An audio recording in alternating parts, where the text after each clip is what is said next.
नमस्कार, मैं हूं आपके साथ सोनिया। रुक करेंगे उत्तराखंड की खबरों की ओर, लेकिन उससे पहले एक नजर हेडलाइंस पर। भारतीय जनता पार्टी ने किया केदारनाथ विधानसभा उपचुनाव में जीत का दावा। कांग्रेस पर साधा निशाना, कहा केवल भ्रम फैलाने का काम कर रही कांग्रेस। भाजपा प्रदेश मुख्य प्रवक्ता सुरेश जोशी ने की प्रेस वार्ता, बोले भाजपा केदारनाथ में विकास के नए कीर्तिमान रच रही। अल्मोड़ा के राजमार्ग 109 पर मलबा गिरने से सड़क बंद, कांग्रेस ने प्रशासन पर लगाया लापरवाही का आरोप। हल्द्वानी में देव व्यापार रैकेट का भांडाफोड़, पुलिस ने हीरानगर में सेक्स रैकेट पर मारा छापा, सुमन राजपूत समेत 5 लोग गिरफ्तार। रोशनाबाद में डिलीवरी के दौरान डॉक्टर की लापरवाही से महिला की मौत, परिजन ने स्थानीय डॉक्टर पर लगाए गंभीर आरोप। केदारनाथ विधानसभा उपचुनाव के लिए आगामी 20 नवंबर को मतदान होना है। भारतीय जनता पार्टी ने केदारनाथ विधानसभा उपचुनाव में जीत का दावा किया है। भाजपा के प्रदेश अध्यक्ष महेंद्र भट्ट ने कहा है कि इस बार भाजपा प्रत्याशी भारी मतों से जीत दर्ज करेंगे। उन्होंने कांग्रेस पर कटाक्ष करते हुए कहा कि कांग्रेस केवल भ्रम फैलाने का काम कर रही है। आपको बता दें कि केदारनाथ विधानसभा उपचुनाव के दौरान कांग्रेस ने केदारनाथ यात्रा को लेकर सरकार पर सवालिया निशान खड़े किए हैं। कांग्रेस के सवालों का भाजपा प्रदेश अध्यक्ष ने जवाब देते हुए कहा कि कांग्रेस केवल भ्रम फैलाने का काम कर रही है। इस बार केदारनाथ यात्रा पिछले वर्ष की तुलना में 56 दिन कम हुई है। इसके बावजूद भारी संख्या में तीर्थयात्री यहां पर दर्शन के लिए पहुंचे हैं। देखिए, केदारनाथ विधानसभा उत्तराखंड की असली विधानसभा बनने जा रही है भारतीय जनता पार्टी की, जो सर्वाधिक मतों से जीतने वाली है। और जिस प्रकार मात्र शक्ति का जो ज्वार आसाजी के साथ दिखाई दे रहा है, जिस प्रकार का समर्थन दिखाई दे रहा है मुख्यमंत्री की 3 सभाओं से, इसका जवाब भी कांग्रेस के लोगों को मिल चुका है। मैं कह सकता हूं कि हमारा कार्यकर्ता बूथ स्तर पर जिस लगन के साथ लगा हुआ है, और यहाँ की जनता ने तय किया है कि हम विकास के लिए मतदान करने वाले हैं।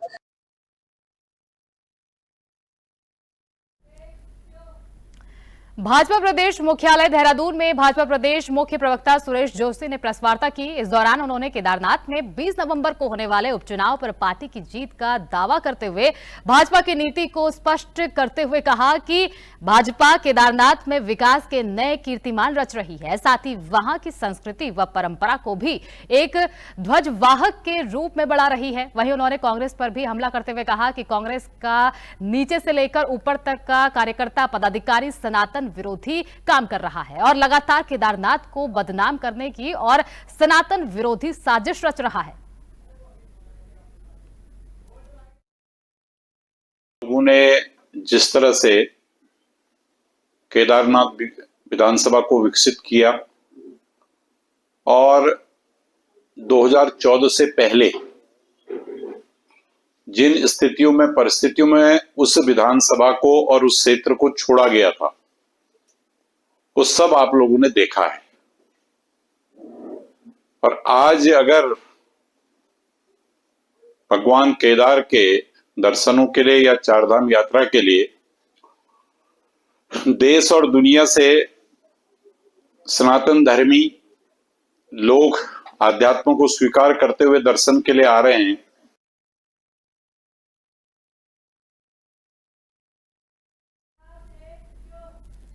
उत्तराखंड में निकाय चुनाव न कराने को लेकर विपक्ष के आरोपों के बीच शहरी विकास मंत्री डॉक्टर प्रेमचंद अग्रवाल ने दावा किया है कि दिसंबर 2024 में चुनाव जरूर होंगे। उन्होंने कहा कि निकाय आरक्षण की स्थिति तय होते ही सरकार निकाय चुनाव कार्यक्रम घोषित करेगी और इसके लिए तैयारियां तेज कर दी गई हैं। आपको बता दें कि पिछले साल दिसंबर 2023 में प्रदेश के करीब 100 नगर निकायों का 5 साल का कार्यकाल समाप्त हो गया था, लेकिन अब तक निकाय चुनाव न कराने को लेकर विपक्ष लगातार सवाल खड़े कर रहा है।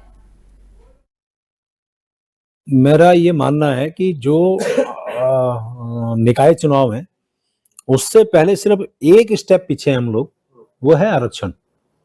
आरक्षण का निर्धारण जैसे ही होगा और उसके तुरंत बाद हम कार्यक्रम जारी करेंगे और कार्यक्रम जारी होते ही चुनाव कराएंगे।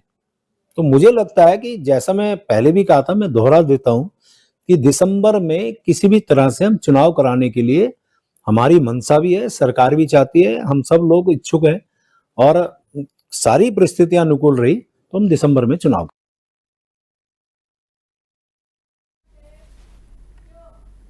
राष्ट्रीय राजमार्ग 109 पर क्वारब के पास लगातार पहाड़ियां दरकने से तीसरे दिन सड़क मार्ग बंद रहा।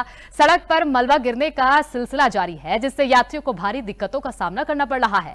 भारी मलबा गिरने के कारण सड़क मार्ग पूरी तरह से अवरुद्ध हो गया है। वहीं ये मामला अब राजनीतिक तूल पकड़ता जा रहा है। कांग्रेस जिलाध्यक्ष भूपेंद्र भोज ने प्रशासन पर लापरवाही का आरोप लगाते हुए चेतावनी दी है कि यदि यातायात जल्द बहाल नहीं हुआ तो कांग्रेस आंदोलन करेगी। आज बड़ा दुर्भाग्य है।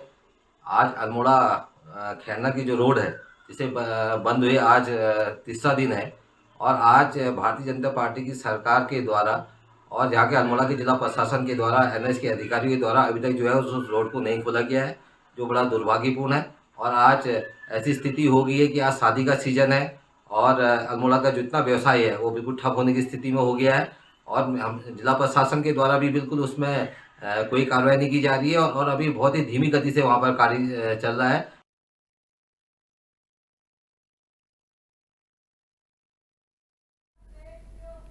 हल्द्वानी के हीरानगर इलाके में रविवार को पुलिस ने देह व्यापार का भांडाफोड़ किया। एंटी ह्यूमन ट्रैफिकिंग सेल की प्रभारी मंजू जियाला टीम के साथ एक आवासीय परिसर पर छापा मारने पहुंची, जहां दूसरी मंजिल पर सेक्स रैकेट चल रहा था। पुलिस ने मौके से सरगना सुमन राजपूत और दलाल मोहम्मद फिराज समेत 3 महिलाओं और 2 पुरुष को आपत्तिजनक हालत में गिरफ्तार किया है। छापेमारी में आपत्तिजनक सामग्री भी बरामद हुई है। सभी व्यापारियों के खिलाफ अनैतिक व्यापार अधिनियम के तहत मुकदमा दर्ज किया गया है। हीरानगर थाना हल्द्वानी क्षेत्र अंतर्गत एक अनैतिक देह व्यापार की सूचना पर हमारी एंटी ह्यूमन ट्रैफिकिंग सेल द्वारा रेड की गई, जिसमें 3 महिलाएं और 2 पुरुषों को अरेस्ट किया गया है और इनके खिलाफ थाना हल्द्वानी में एफआईआर पंजीकृत कर अभियुक्तों को माननीय न्यायालय में पेश कर जेल भेज दिया गया है।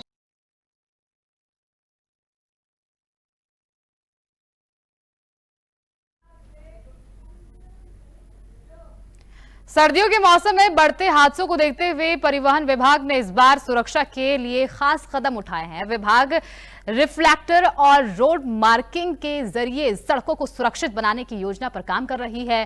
सर्दियों में घने कोहरे के कारण सड़क हादसों की संख्या बढ़ जाती है। इसे रोकने के लिए क्षेत्रीय परिवहन अधिकारी रश्मि पंत ने बताया कि विभाग ने सड़क सुरक्षा के बजट में इस बार एक नया प्रावधान जोड़ा है। इसके तहत विभाग रेडियम टेप खरीदेगा, जिसे गन्ने की ट्रॉलियों सड़क किनारे खड़े पेड़ों और अन्य स्थानों पर लगाया जाएगा।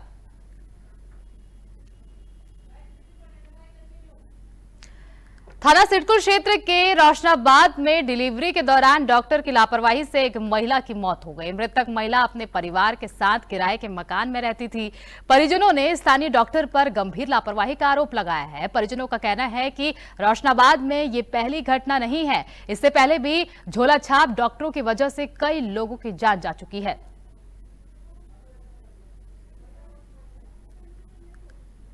हीरानगर थाना हल्द्वानी क्षेत्र अंतर्गत एक अनैतिक देह व्यापार की सूचना पर हमारी एंटी ह्यूमन ट्रैफिकिंग सेल द्वारा रेड की गई, जिसमें 3 महिलाएं और 2 पुरुषों को अरेस्ट किया गया है और इनके खिलाफ थाना हल्द्वानी में एफआईआर पंजीकृत कर अभियुक्तों को माननीय न्यायालय में पेश कर जेल भेज दिया गया है।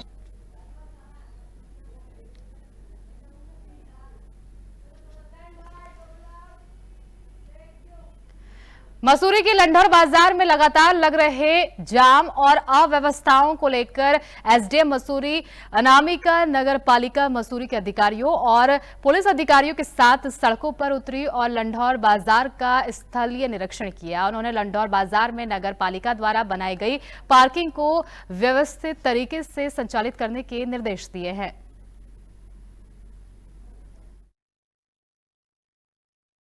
और दूसरा अतिक्रमण की है और दोनों पे सख्ती से कार्रवाई की जा रही है। ट्रैफिक की समस्या को सॉल्व करने के लिए हम लोग पार्किंग के पोस्ट चालू करेंगे, उसमें लाइट्स और कैमरास लगाएंगे और अतिक्रमण के ऊपर भी चालानी कार्रवाई की जाएगी और रेगुलर मॉनिटरिंग के थ्रू इसको ठीक किया जाएगा।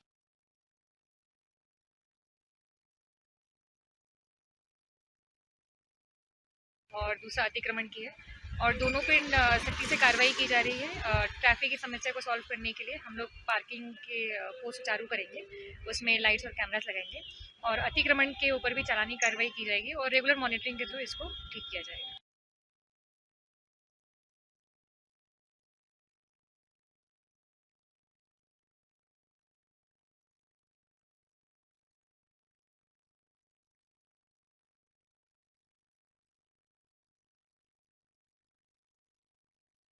और दूसरा अतिक्रमण की है और दोनों पे सख्ती से कार्रवाई की जा रही है। ट्रैफिक की समस्या को सॉल्व करने के लिए हम लोग पार्किंग को सुचारू करेंगे, उसमें लाइट्स और कैमरास लगाएंगे और अतिक्रमण के ऊपर भी चालानी कार्रवाई की जाएगी और रेगुलर मॉनिटरिंग के थ्रू इसको ठीक किया जाएगा।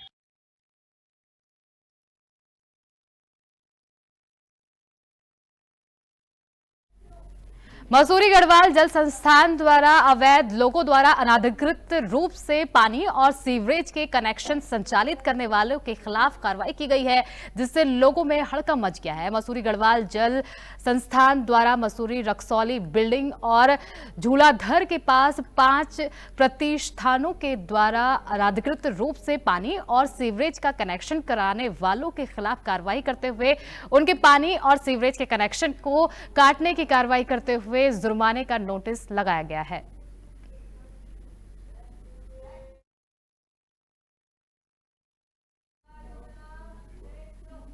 उधम सिंह नगर के जसपुर कोतवाली क्षेत्र के भगवंतपुर गांव में चामुंडा मंदिर के रास्ते को लेकर आज तहसील प्रशासन ने नापतोल की है और जल्द से जल्द एक परमानेंट रास्ता मंदिर आने जाने वाले श्रद्धालुओं के लिए निकाला जाएगा। वहीं एसडीएम काशीपुर अभय सिंह ने बताया कि भगवंतपुर गांव में एक मंदिर है और मंदिर में जाने का कोई स्थायी रास्ता नहीं है। जल्द एक स्थायी समाधान निकाला जाएगा और लोगों के आने जाने के लिए एक रास्ता होगा।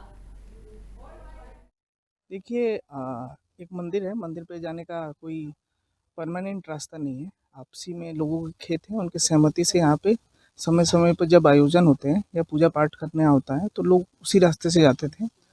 और एक नाला भी है, उस पर भी अतिक्रमण है, तो उसकी पैमाइश करा दी गई है।